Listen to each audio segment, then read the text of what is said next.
ఓం నమః శివాయ. ఓం నమో నారాయణాయ. కర్మ నివారణ నరదృష్టి నివారణ కాల భైరవాయ నమో నమః.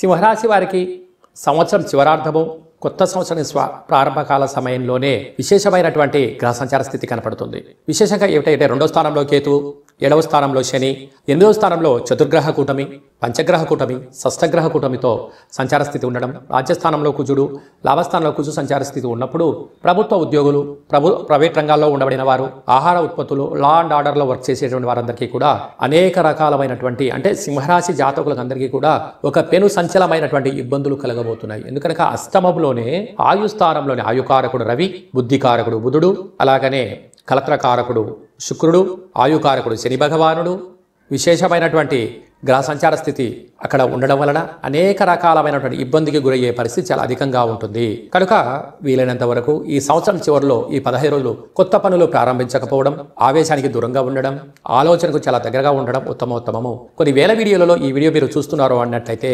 నవగ్రహ సేవ స్మరణ ధ్యాన చేసే కార్యక్రమముకి సమయమాసమైంది గుర్తుపెట్టుకోవాలి. మన పేరు రీత్యా, మన నక్షత్ర రీత్యా గ్రహ సంచార స్థితులు ఎలా ఉన్నాయి, ఏ గ్రహానికి ఎంత దైవనామాన్ని స్మరణ చేయాలి, ఎంత దానం చేయాలి, ఏ కార్యక్రమం చేయాలి వ్యక్తిగతంగా తెలుసుకుందాం.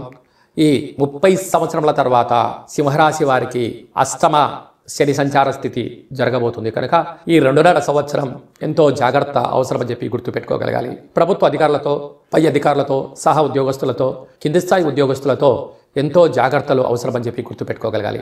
ఈ 2.5 సంవత్సరం వీలైనంత వరకు నదీ స్నానాలు, దూర ప్రయాణాలు, కోర్టు సమస్యలు మిమ్మల్ని వెంటాడే పరిస్థితులు అధికంగా ఉంటుంది. తస్మాత్ జాగ్రత్త.